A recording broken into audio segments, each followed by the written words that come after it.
মাওলানা সগীর হোসেন উনি ওনার ব্যক্তি স্বার্থের জন্য বিভিন্ন ইউনিয়নের কমিটি গঠন করা হয়েছে বিভিন্ন স্থানে বসে। যে সগীর সাহেবকে আপনি পছন্দ করেন না? মাওলানা সগীর সাহেব না, সগীরের তো সে পিসা বুজুরি বলছে যে ওর নেতৃত্ব দেওয়ার মতন বুঝ ব্যবস্থা হয় নাই। সে 2 লক্ষ টাকা দিয়েছে। আচ্ছা, এই টাকা পয়সা দিয়েই নাকি আপনাদেরকে হাত করছে? টাকা এবার থেকে 12টা ইউনিয়নের যারা আছে এদের সভাপতি সেক্রেটারি ম্যাক্সিমামই তার কাছ থেকে মোটা অঙ্কের টাকা খাওয়া, তার কথা বলার জন্য। সত্য এই কথা যে বলছে সে মিথ্যা বলছে। মুরাদ ভাইয়ের সাথে তোমার কোনো প্রমাণ দেওয়া যায় যে আপনি তার কাছ থেকে টাকা নিছেন অথবা আপনার সংগঠনের কেউ টাকা নিছে তার কাছ থেকে, তাহলে এই পথ আপনার ছেড়ে দিতে হবে।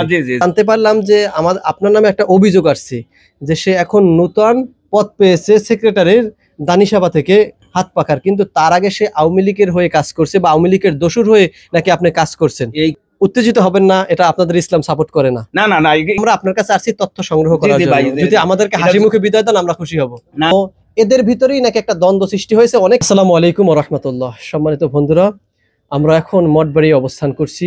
আর মঠবাড়িয়ায় হাত পাখার প্রার্থী নিয়ে নমিনেশন পাওয়ার জন্য এমপি পদপ্রার্থী হিসাবে অনেকেই সিলেক্ট করেছেন অনেকে, কিন্তু চরমনায় পীর সাহেব যে কোনো একজনকে নমিনেশন দিবেন। এখন এই বিষয়ে আমরা মঠবাড়িয়া থানায় 11টি ইউনিয়ন, পৌরসভা সহ 12টা, আমরা সবখানে ঘুরে ঘুরে আপনাদের মাঝে তুলে ধরবো ইউনিয়ন পর্যায়ে যারা সেক্রেটারি আছেন তারা সম্ভবত কাকে সাপোর্ট করেন। আসসালামু আলাইকুম ওয়া রাহমাতুল্লাহ। ওয়া আলাইকুম আসসালাম ওয়া রাহমাতুল্লাহি ওয়া বারাকাতুহু। কেমন আছেন? আলহামদুলিল্লাহ। আপনার নামটা একটু বলবেন। হাফেজ মাওলানা মুফতি মোহাম্মদ শাহাবুদ্দিন। আপনি কয় নাম্বার ইউনিয়নের দায়িত্বশীল আছেন? মঠবাড়িয়া 2 নং ধানিসাভা ইউনিয়নের সভাপতি না সেক্রেটারি? সেক্রেটারি। সেক্রেটারির দায়িত্ব কত বছর পালন করতেছেন? এই 2-3 মাস। 2-3 মাস। তার আগে আপনি কি করতেন? তার আগে ধানিসাভা ইউনিয়নের সভাপতি ছিলাম। এটা কি ইসলামী আন্দোলনের না অন্য কোনো? ইসলামী আন্দোলনের। ইসলামী আন্দোলনের। আচ্ছা, এই বিষয়টা আমরা পরে টানি। এর আগে ছিলাম ইসলামী আন্দোলনের আগে 2001 থেকে 2010 পর্যন্ত আমি ছাত্র আন্দোলনের সভাপতি দায়িত্ব পালন করছি মঠবাড়ি উপজেলার। আমরা একটু আপনার কাছ থেকে জানতে চাই যে আপনারা এমপি পদপ্রার্থী হিসেবে আপনারা কাকে সিলেক্ট করছেন বা কাকে পছন্দ করেন? আপনাদের এলাকায় 4 থেকে 5 জন নমিনেশন পেপার কেনার জন্য প্রস্তুত হয়েছেন। এখন আপনারা কয়জনকে বেছে নিয়েছেন? এখন আমরা বিশেষ করে 2 জনকে আমরা পছন্দ করতাম। একজন হইল মাওলানা জিয়াউল হক ফারুকি, আর একজন হইল মুরাদ হোসেন রিয়াজ মাতুব্বার। তাই অধিকাংশর মতই মুরাদ হোসেন রিয়াজ মাতুব্বার, কারণ এই সাংগঠনিক লোক, সংগঠন বোঝে, সংগঠন কাজ করে বিদায় সংগঠনের সম্পর্কে ওনার ধারণা আছে। যেহেতু উনি সৌদি আরবের দায়িত্ব পালন করতেছেন ইসলামী আন্দোলনের, এই জন্য ওনাকে আমরা চুজ করছি। তাকে আপনারা পছন্দ করছি। এটা শুধু আপনি একা না, আপনার ইউনিয়ন পর্যায়ে যারা আছে সবাই? ইউনিয়নের অধিকাংশই। অধিকাংশ বলতে কতজন? 2-1 জন হয়তো উল্টাপাল্টা থাকতে পারে, কিন্তু ম্যাক্সিমামই এলো মুরাদ ভাইয়ের পক্ষে। জি, এই বিষয়টা ক্লিয়ার হলাম। আরেকটা বিষয় হলো যে আপনাদের মঠবাড়িয়া থানায় সকল ইউনিয়ন পর্যায় সহ থানা পর্যায় সহ যত কমিটি ছিল সব বিলুপ্ত ঘোষণা করা হয়েছে। আসলে মূলত কেন ঘোষণা করা হয়েছিল সেই বিষয়ে একটু জানতে চাই। সেই বিষয়টা হইলেই যে এর পূর্বে আগে যে সভাপতি ছিল মাওলানা সগীর হোসেন, উনি ওনার ব্যক্তি স্বার্থের জন্য বিভিন্ন ইউনিয়নের কমিটি গঠন করা হয়েছে বিভিন্ন স্থানে বসে। যেমন তুষখালী ইউনিয়নের কমিটি গঠন করছে উলুবাড়ি বসিয়া, বেতমোরে কমিটি গঠন করছে নিজেমিয়া বসিয়া, ধানিসাভার কমিটি গঠন করছে আলগি বাজারে বসিয়া। এবং ধানিসাভা ইউনিয়নে আমাকে সভাপতি প্রস্তাব দিয়ে করছে অধ্যাপক হাফিজুর রহমান স্যার এবং হাফেজ সাহেব হুজুর সহ সমস্ত মুজাহিদরা আমাকে সমর্থন করে সভাপতি বানাইছি। ভাঙ্গা হয়েছে কি জন্য? এই কমিটিটা ভেঙে ফেলা হয়েছে কেন? সেইটাই বলতেছি, শর্টকাটে বলতেছি। এরপরে যখন আমি যখন ভোট দিতে যাই, আমার নাম দেখি হাফেজ মাওলানা সাহেব আলী আকন, আমার নাম নাই। তখন হাফিজ স্যার, অধ্যাপক হাফিজুর রহমান স্যার, তিনি বলছে যে সভাপতি তো ওনাকেই করা হয়েছে, তো ওই তো ভোট দেবে। তখন মাওলানা সগীর বলছে না না না, উনি না। তখন আর আমি ভোট দিতে পারি নাই। এই অভিযোগগুলো যখন সে এই কমিটি করতে যাইয়া যখন 2 নাম্বারই করছে, এইটা যখন কেন্দ্রীয় দায়িত্বশীলগুলোর কাছে যখন আমি বলছি, বলার পরে তারা এই কমিটি ভাঙ্গিয়া আহ্বায়ক কমিটি গঠন করছে। নতুন করে কমিটি গঠন করছে আজকে 2-3 মাস। এই কমিটি গঠন করতে সম্পূর্ণভাবে পীর সাহেব হুজুরে জানে? জি জি জি জানে। আচ্ছা, জিয়াউল হক ফারুকী সাহেব কি আপনার পছন্দের মানুষ? জি জি তাহলে সগীর সাহেবকে আপনি পছন্দ করেন না? মাওলানা সগীর সাহেব না, সগিরের তো সে পিসা বুজুরি বলছে যে ওর নেতৃত্ব দেওয়ার মতন বুঝ ব্যবস্থা হয় নাই, কারণ হইলে ওর এখনো অল্প বয়সী এবং আপনি পছন্দ করছেন মুরাদ সাহেবকে? জি জি জি। আচ্ছা, আপনাদের মুরাদ সাহেব কি পারবে এমপি ইলেকশন করতে হলে বা এমপি নমিনেশন পাওয়ার পরে 1 কোটি টাকা নরমালে খরচা করতে হবে, সে কি পারবে? তার এমন অ্যাবিলিটি আছে বা শক্তি আছে? তার 2 কোটি টাকা খরচ করার মতন শক্তি আছে। 2 কোটি টাকা? জি জি। তার মানে সে পারবে? জি পারবে। পারবে। এই পর্যন্ত আপনাকে কি কোনো সহযোগিতা সে করছে?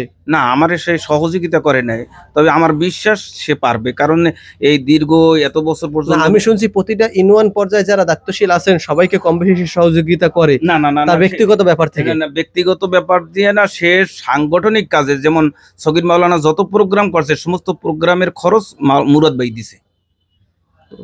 তাছাড়া বিভিন্ন জায়গায় টাকা পয়সা নাকি সে দিচ্ছে? সেই এমনিও দিচ্ছে, সব জায়গায় যতটুকু পারে সহযোগিতা করছে। যেমন এই আমরা ঢাকা গেছি, লঞ্চ ভাড়া, আপনাদের যাতায়াত খরচা সহ বিভিন্ন জায়গায় টাকা পয়সা দেওয়া হচ্ছে। এই যে লঞ্চে 2 লক্ষ টাকা দিছে। আচ্ছা, এই টাকা পয়সা দিয়েই নাকি আপনাদেরকে হাত করছে? টাকা পয়সা দিন, সে যেহেতু সে সংগঠন বোঝে, সে কোনো সংগঠনের লোকের কাছে সে বিতর্কিত না। আমরা একটা বিষয় জানতে পারলাম, যেটা আমাদেরকে জানাইছে আগে থেকে মোবাইলে, আমরা জানতে পারলাম যে আপনারা 11টা থেকে 12টা ইউনিয়নে যারা আছে এদের সভাপতি সেক্রেটারি ম্যাক্সিমামই তার কাছ থেকে মোটা অঙ্কের টাকা খাওয়া, তার কথা বলার জন্য। সত্য?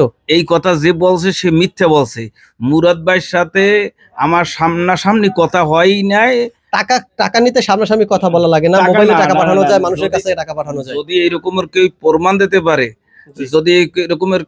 দিতে পারে, তাহলে মুরাদ ভাইয়ের পক্ষে থাকবে, সমর্থন করবেন না। যদি এইরকমের কোনো প্রমাণ দেওয়া যায় যে আপনি তার কাছ থেকে টাকা নিছেন অথবা আপনার সংগঠনের কেউ টাকা নিছে তার কাছ থেকে, তাহলে এই পথ আপনার ছেড়ে দিতে হবে। জি জি জি জি, ইনশাআল্লাহ ইনশাআল্লাহ এটা রাজি আছি। আপনারা এই পথ ছেড়ে দিবেন?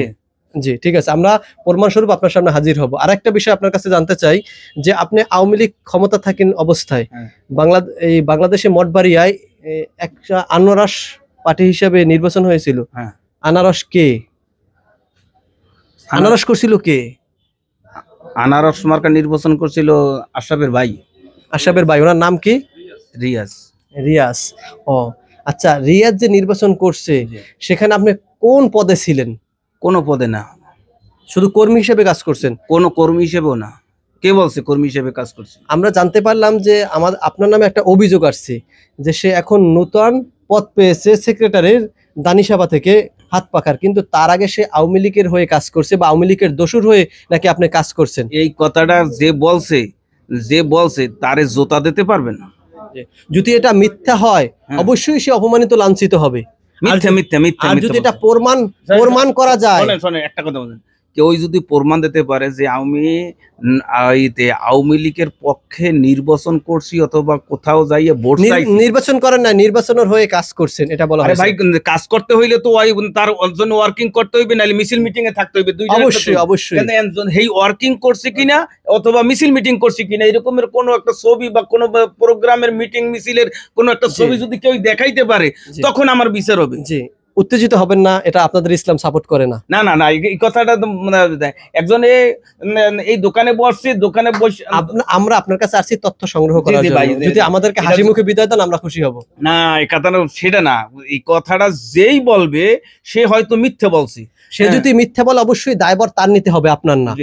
আপনার কাজ আপনি সত্যটা তুলে ধরবেন আমাদের মাঝে, আমরা সত্যটা সোশ্যাল মিডিয়ায় দিব, সেটা বিচার করবে আইন, বিচার করবে জনগণ, আমরা তো বিচার করব না।